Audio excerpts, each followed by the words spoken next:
qu'est-ce que vous croyez?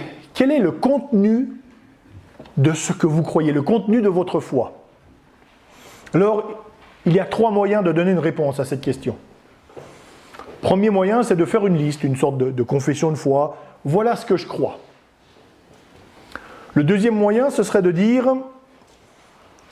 répondre à des questions bien choisies qui vous poussent un petit peu dans vos retranchements et qui permettent de voir voilà ce que vous croyez. Et puis le troisième moyen, c'est d'examiner sa propre vie. Nous venons de chanter « Christ est roi », mais nos paroles, nos pensées, nos sentiments, nos actions révèlent si nous croyons réellement à cela. Je peux croire que la Bible est un vrai trésor. Je peux croire qu'elle est mon bien suprême. Je peux croire que cette parole de Dieu, bien comprise, est ce qu'il y a de plus important. Si je ne l'ouvre jamais, si je ne profite pas de temps d'enseignement au sein de l'Église locale, cela veut dire que, malgré mes affirmations, je ne crois pas vraiment à ce que j'ai dit. Ce que nous croyons va changer nécessairement nos pensées et avoir une influence sur nos actions et nos priorités. Mais ce n'est pas tout. Deuxième question après, que croyez-vous? Comment avez-vous appris à parler? Les spécialistes nous disent que jusqu'à 2-3 ans, les mots d'un enfant sont d'abord les mots de ses parents. Alors, les enfants, il y a des enfants qui apprennent plus vite que d'autres, mais ils apprennent par imitation. Donc nos paroles, nos pensées, nos actions sont donc non seulement liées à ce que nous croyons, mais aussi parce que nous imitons naturellement, nous sommes créés ainsi. Dans le Sermon sur la montagne, donc les chapitres 5 à 7 de l'évangile de Matthieu que nous étudions ensemble, Jésus nous pousse à avoir une vie transformée par Dieu et pour lui. Il nous montre la loi du royaume de Dieu, les commandements moraux de l'Ancien Testament, notamment les 10 commandements, qui sont non seulement valables, mais qui doivent être correctement interprétés pour éviter une obéissance de façade. Et ce matin, Jésus continue de nous pousser dans nos retranchements. Il nous pousse à examiner ce que nous croyons vraiment et qui est-ce que nous imitons. Alors nous allons lire ensemble Matthieu, chapitre 6, les versets 19 à 24. Nous avons fini avec les 3 piliers de la piété juive, donc l'aumône, la prière et le jeûne, et nous allons passer à un autre domaine. Jésus parle tout d'abord de 2 trésors, puis de 2 regards et de 2 maîtres. Matthieu 6, 19 à 24. Ne vous amassez pas de trésors sur la terre, où les vers et la rouille détruisent, et où les voleurs percent et dérobent. Mais amassez-vous des trésors dans le ciel, où ni les vers ni la rouille ne détruisent, et où les voleurs ne percent ni ne dérobent. Car là où est ton trésor, là aussi sera ton cœur. L'œil est la lampe du corps. Si ton œil est en bon état, tout ton corps sera illuminé. Mais si ton œil est en mauvais état, tout ton corps sera dans les ténèbres. Si donc la lumière qui est en toi est ténèbres, combien seront grandes les ténèbres? Nul ne peut servir 2 maîtres, car ou il haïra l'un et aimera l'autre, ou il s'attachera à l'un et méprisera l'autre. Vous ne pouvez servir Dieu et Mammon. Quelques mots du contexte.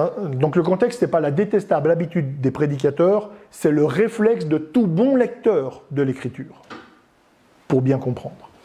Jésus a commencé à prêcher aux foules, il a prêché la repentance.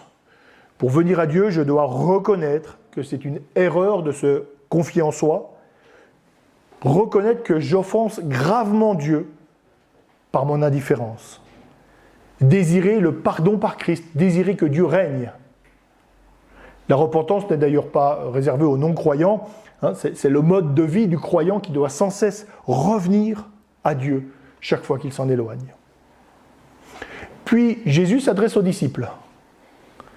Il s'adresse à ceux qui le reconnaissent comme maître.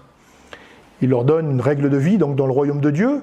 Et finalement, comme Moïse avait reçu les 10 commandements sur le mont Sinaï, Jésus monte sur une montagne et il donne les principes de vie du royaume de Dieu. Il parle d'argent, il parle de possession dans ce texte, et il s'adresse à des personnes qui vivent en Galilée. Et ce n'est pas une région riche, ce n'est pas le quartier riche. Il parle à des personnes simples, à des personnes qui n'ont pas de grandes possessions. Mais on peut s'attacher aux richesses même si on en possède très peu. Et puis je précise enfin pour notre propre contexte que ce matin le but n'est pas de faire un appel de dons pour l'Église, hein, je ne fais pas une prédication liée à la situation financière de l'Église, on examine ce que Jésus nous enseigne. 2 trésors. Ne vous amassez pas de trésors, mais amassez des trésors. Hein, c'est fou, si on fait un peu de montage et qu'on coupe 2-3 mots, le texte est incompréhensible. Jésus dit de ne pas s'amasser, mais d'amasser des trésors. En fait, on va devoir comprendre cette pensée et enlever d'abord 2 fausses idées. Dieu n'est pas contre les possessions matérielles. La pensée de ceux qui sont consacrés et font un vœu de pauvreté vient d'une mauvaise compréhension du catholicisme notamment.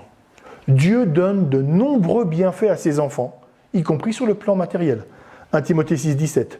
Même si certains de ses enfants traversent des moments plus difficiles.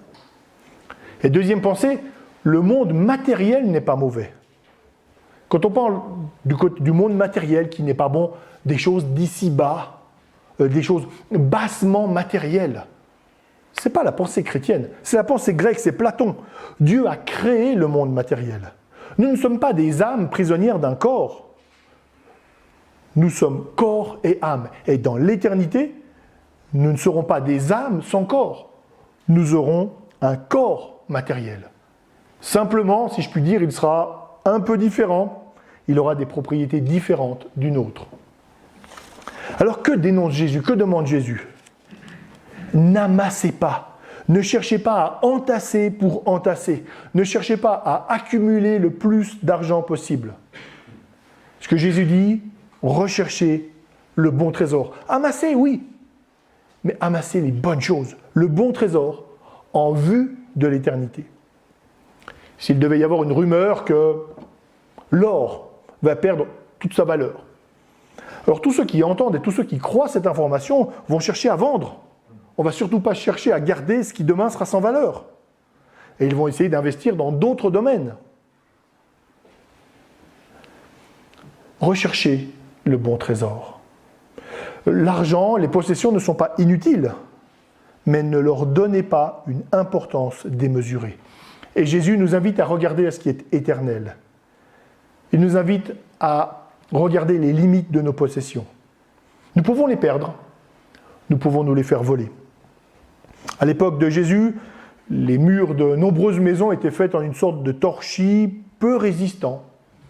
Et les voleurs pouvaient facilement percer le mur et puis s'emparer des biens d'une personne ou d'une famille pendant la nuit.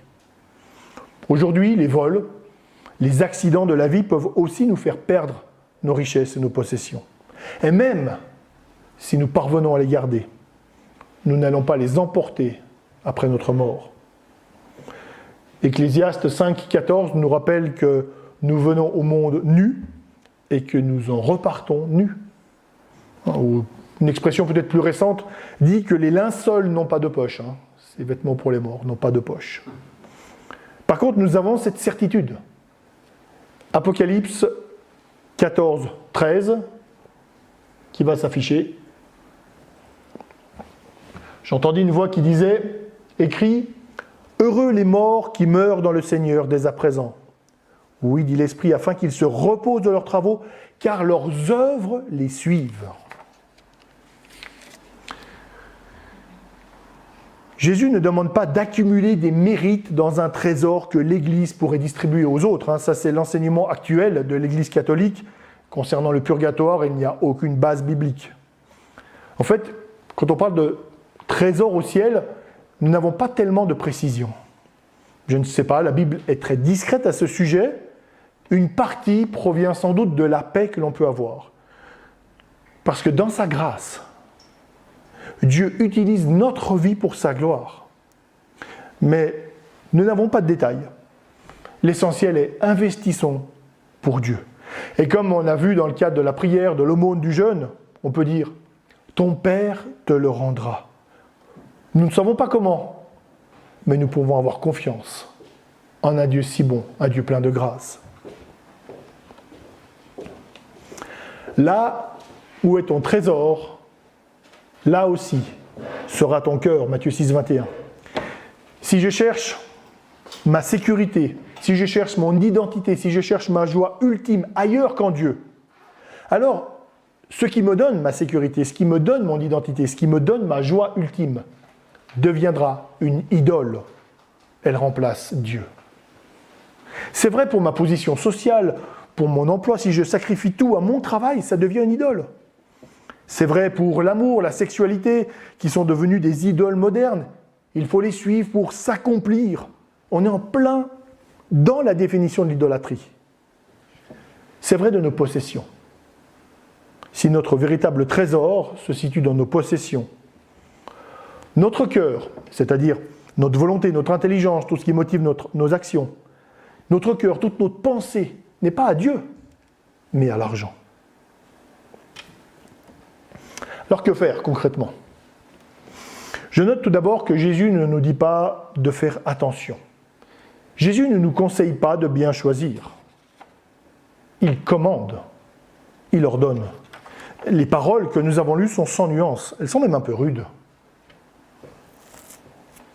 Pour les appliquer, tout d'abord, je reprends des paroles de John Piper que Benjamin a citées la semaine dernière lors de la prédication. C'est une clé essentielle pour le témoignage chrétien, c'est une clé essentielle pour la mission au près comme au loin, mais c'est aussi essentiel pour la gestion de nos biens. J'ai même été tenté en l'entendant, je me dis, mais en fait, ce serait bien, je fais le même message, je change juste les applications, mais non, on va faire les choses, on va regarder le texte. Mais donc, reprenons cette citation de John Piper. C'est quand nous trouvons notre plus grande satisfaction en lui que Dieu est le plus glorifié en nous. C'est quand nous trouvons notre plus grande satisfaction en lui que Dieu est le plus glorifié en nous. Est-ce que je recherche Dieu ou est-ce que je recherche ses bénédictions ? Est-ce que je vais prier davantage pour mes possessions, ma santé, mon bien-être ? Ou est-ce que j'ai le désir que la gloire de Dieu soit manifestée ? Et il est utile de s'interroger, et je précise, s'interroger pour soi-même. Le but n'est pas d'évaluer ce que vivent les autres personnes, mais pour moi-même. Mon rapport avec l'argent va montrer les priorités réelles de ma vie. Mes choix de vie aussi. Est-ce que je cherche à glorifier Dieu ? Ou est-ce que j'ai tellement envie de satisfaire ma chair, mes envies personnelles déconnectées de Dieu ? Des questions peuvent nous aider. Quelles sont mes aspirations les plus profondes ? Mes rêves ? Mes envies ?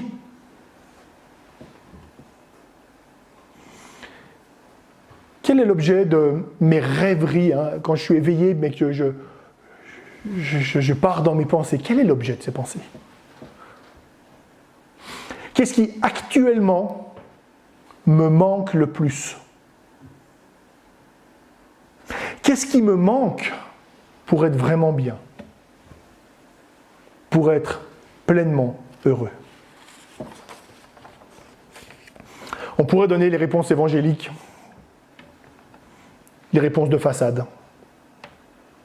On peut se donner à soi-même des réponses peut-être plus franches, qui peuvent nous montrer les risques qu'il peut y avoir dans notre vie, des éléments à travailler, des éléments à remettre au Seigneur. Et je nous invite à transformer ces réponses honnêtes en prière. Prière seule, prière à 2 ou 3 personnes bien choisies, personnes dignes de confiance. Et appliquons-nous à réaliser qu'il y a encore des idoles dans notre vie. Notre cœur, disait le réformateur Jean Calvin, est une fabrique continuelle d'idoles. Il y a des idoles dans notre vie. C'est vrai pour chacun ici, ce matin. Et puis quand on parle d'argent, si on veut être aussi concret, on doit là aussi faire attention à nos fausses conceptions. On pense parfois que si je donne une partie pour l'œuvre de Dieu, que ce soit l'Église, la mission, ben voilà, c'est sa part, on l'appelle la dîme, ça peut être 10%, ça peut être autre chose. On l'a donné à Dieu, puis le reste c'est à moi. Je l'ai gagné, j'y ai droit, ça peut être un salaire, des allocations chômage, une retraite bien méritée, c'est à moi. Alors oui, nous devons gagner de l'argent, mais nous ne sommes pas des propriétaires. Je rappelle le début du psaume 24. À l'Éternel, la terre est ce qui la remplit, le monde est ce qui l'habite. Nous ne sommes pas propriétaires. Rien ne nous appartient. Le Dieu créateur possède tout. Nous sommes des gérants des biens qu'il nous confie. Et nous avons chacun des richesses à bien gérer. Et plus nous avons de richesses, plus nous avons de responsabilités. Ce qui veut dire qu'ici, nous sommes nombreux à avoir d'assez grandes responsabilités. Bien plus nombreuses que beaucoup de nos frères et sœurs sur cette terre, qui ne possèdent pas grand-chose, peut-être même rien, et qui mangent tout juste à leur faim. Et surtout, c'est l'attachement à l'argent, l'amour des richesses, qui est une idolâtrie, qui est condamné. Voilà ce qu'écrit l'apôtre Paul en 1 Timothée. Mais ceux qui veulent s'enrichir tombent dans la tentation, dans le piège et dans une foule de désirs insensés et pernicieux qui plongent les hommes dans la ruine et la perdition. Car l'amour de l'argent est la racine de tous les maux, et quelques-uns, pour s'y être adonnés, se sont égarés loin de la foi et se sont infligés à eux-mêmes bien des tourments. Donc là, on adore une idole qui nous détourne de Dieu. L'argent, les possessions deviennent idoles. Mais cet amour va conduire à deux autres difficultés. Premièrement, il va nous conduire à commettre d'autres péchés, d'autres désobéissances pour nous enrichir. Je pense que c'est l'un des plus grands problèmes de ce monde. Tous des actes horribles qui sont commis pour accumuler des richesses. Et puis le deuxième problème qu'il y a, c'est que nous n'en tirons aucune satisfaction. Les idoles sont toujours décevantes, quelles qu'elles soient. Toujours décevantes à la longue. Et je cite encore Ecclésiaste, « Celui qui aime l'argent n'est pas rassasié par l'argent. » Ecclésiaste 5.10. Le bonheur attendu, espéré, n'est pas au rendez-vous.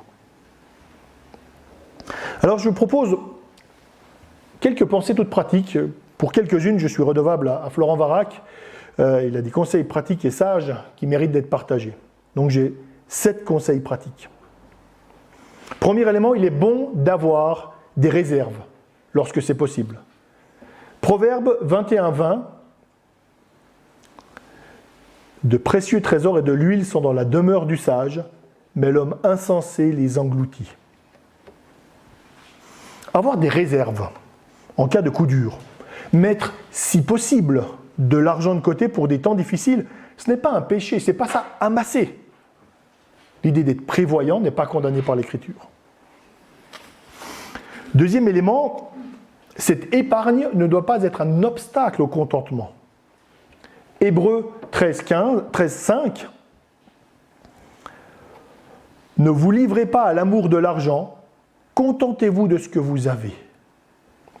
Et dans l'Épître aux Philippiens, Paul propose la même pensée lorsqu'il dit qu'il a appris à se contenter de ce qu'il avait, parce que ce n'est pas naturel. Nous sommes invités à apprendre à arrêter de convoiter, à ne pas chercher à avoir toujours plus. Troisième pensée, les réserves que nous pouvons avoir, des réserves financières notamment, ne doivent pas faire oublier que nous dépendons de Dieu.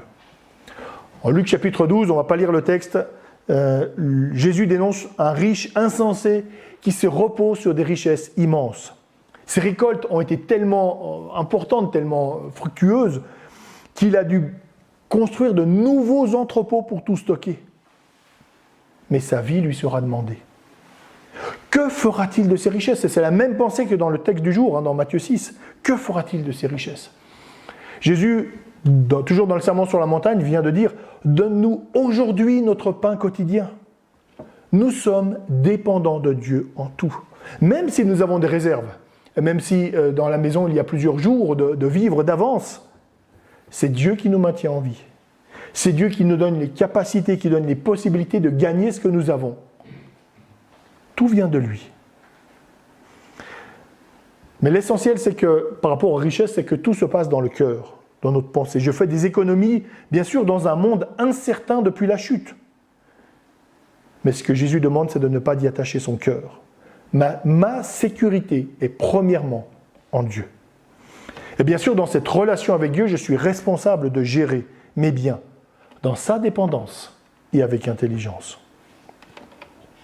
Quatrième pensée, le fait d'économiser, le fait de faire des réserves, ne doit pas nous empêcher de prendre soin des nôtres, de sa famille.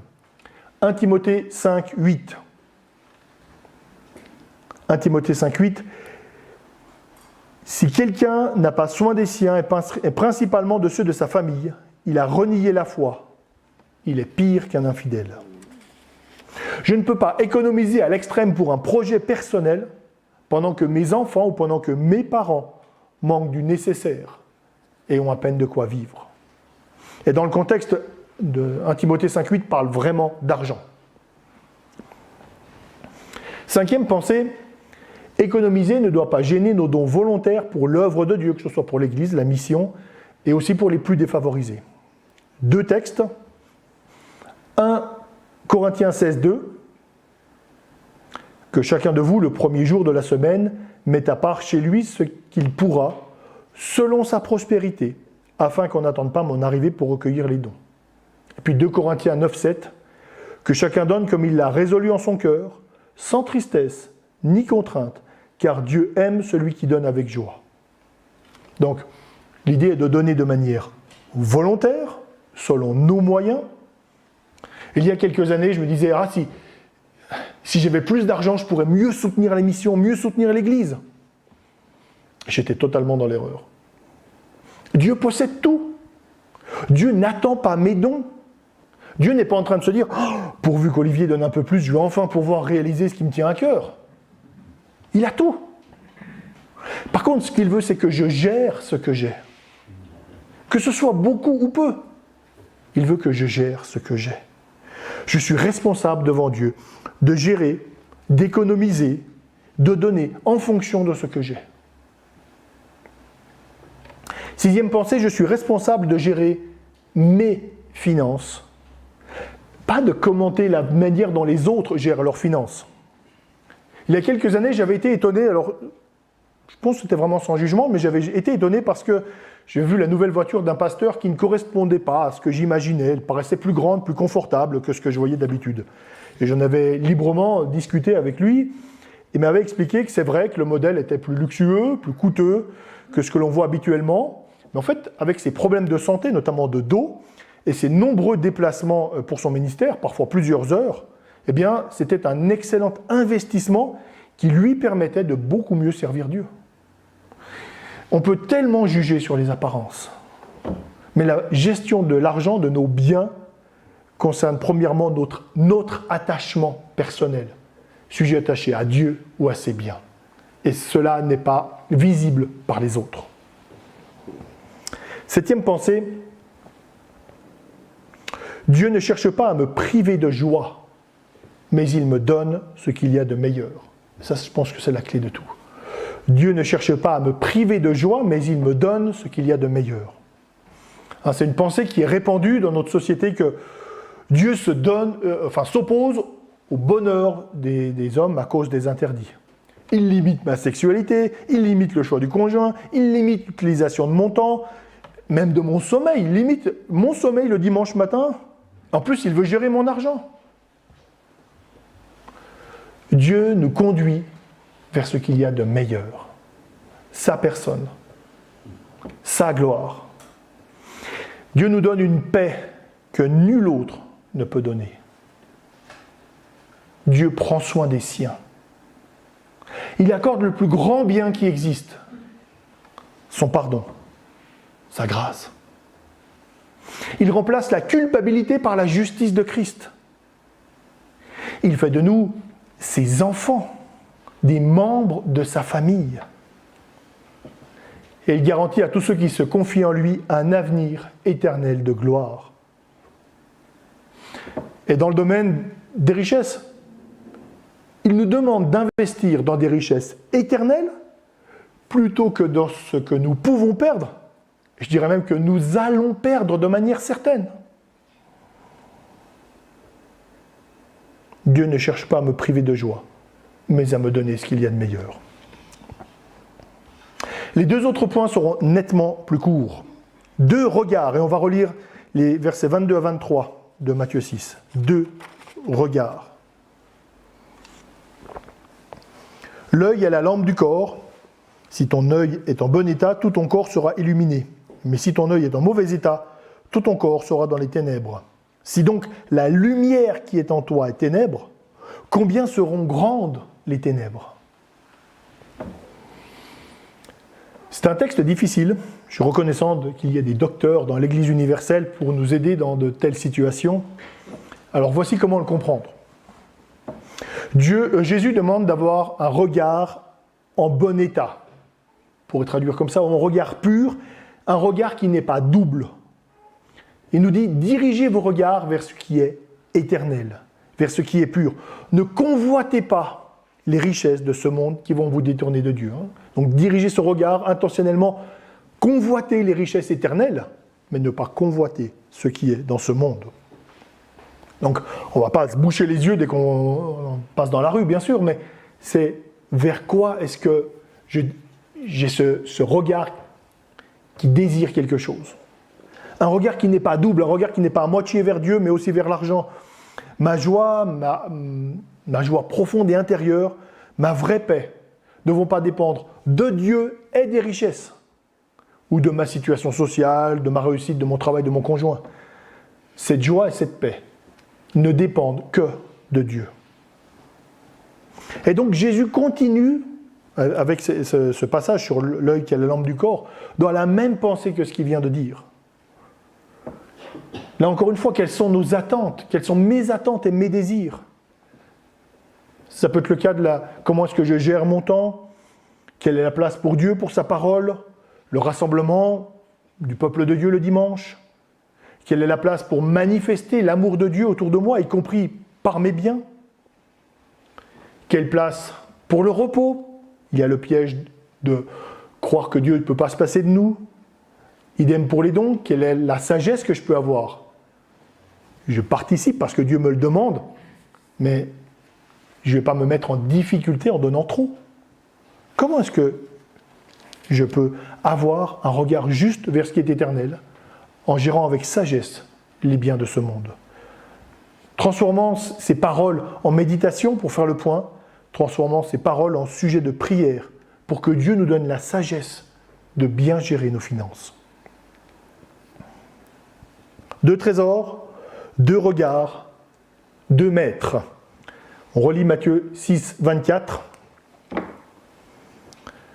Nul ne peut servir 2 maîtres, car ou il haïra l'un et aimera l'autre, ou il s'attachera à l'un et méprisera l'autre.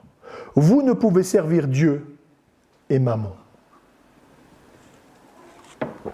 Je peux avoir 2 employeurs, temps partiel, mais pas 2 maîtres. Jésus est clair. On dit que le chrétien est serviteur de Jésus-Christ, mais en fait, si on voulait traduire plus exactement, on devrait dire, avec l'apôtre Paul dans ses épîtres, il est esclave de Christ. Et là, il ne peut avoir qu'un seul maître. Un esclave donne toute sa vie à son maître. Il ne reste rien pour un autre maître. Jésus dit, vous ne pouvez pas servir Dieu et Mammon. Donc Mammon, ce n'est pas une divinité, ce n'est pas un Dieu qui existe, c'est un mot du langage qu'on pourrait traduire mot à mot par richesse. Vous ne pouvez pas servir Dieu et les richesses. Vous ne pouvez pas servir Dieu et richesse, avec un R majuscule, comme si c'était brutalement devenu une personne, une divinité. Parce que vous vous y attachez. Et Jésus dit, si vous pensez que c'est la richesse qui vous donnera sécurité, sens à votre vie, identité, vraie joie, alors vous adorez ce Dieu-là. J'ai lu la biographie d'un sportif, un skieur qui fait du biathlon, du ski de fond et du tir, Martin Fourcade. Il a arrêté l'année dernière en pleine gloire. Alors il aurait pu continuer, mais les sacrifices étaient trop grands. Parce qu'il disait que dans toute sa vie, tout ce qu'il fait est calculé.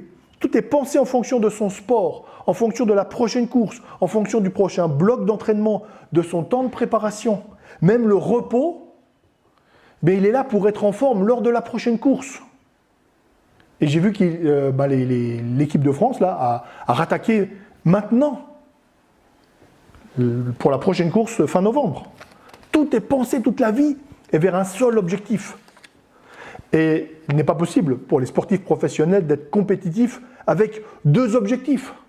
On pourrait dire la même chose pour un musicien virtuose qui doit passer des heures à répéter, qui ne peut pas avoir d'autres passions.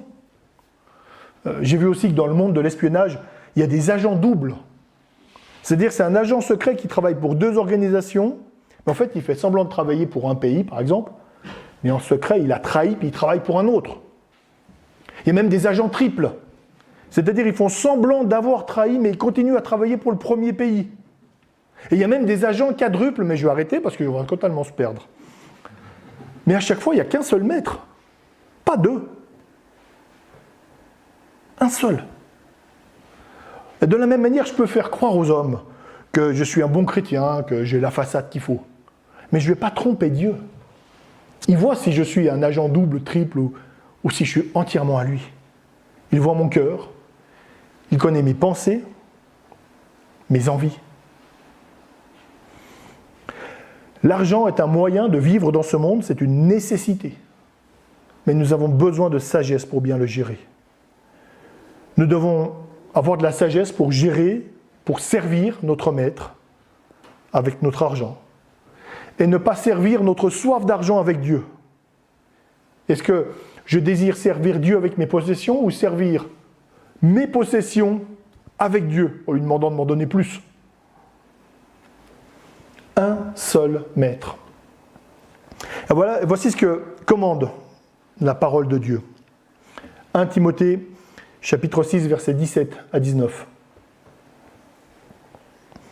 Recommande aux riches du présent siècle de ne pas être orgueilleux et de ne pas mettre leur espérance dans les richesses incertaines, mais de la mettre en Dieu, qui nous donne tout avec abondance, pour que nous en jouissions.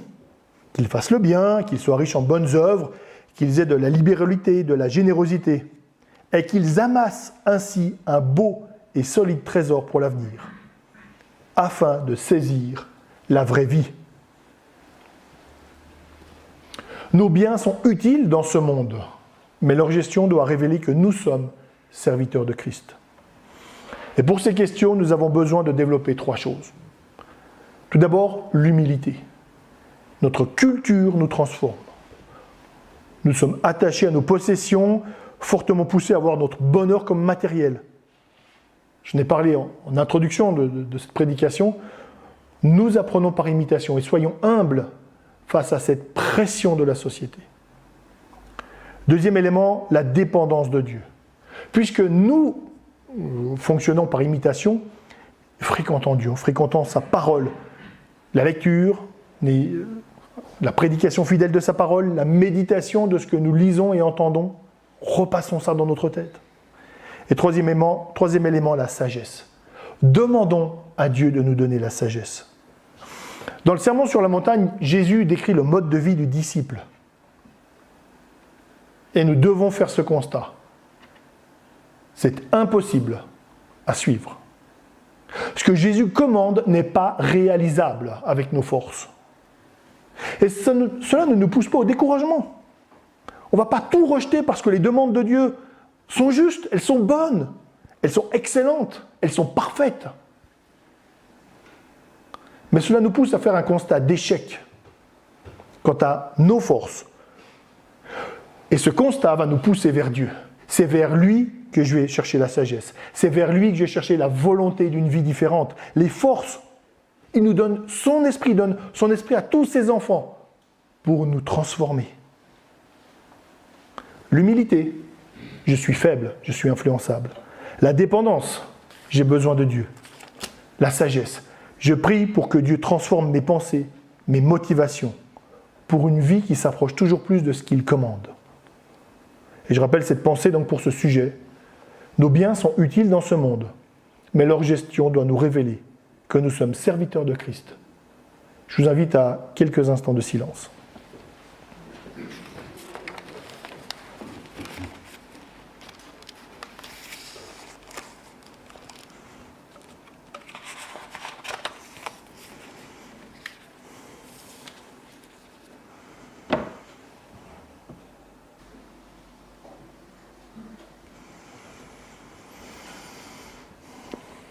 Il est temps de prendre congé, de les personnes qui nous suivent en vidéo. Et je vais terminer avec 2 versets de la parole de Dieu. Une parole de Jésus.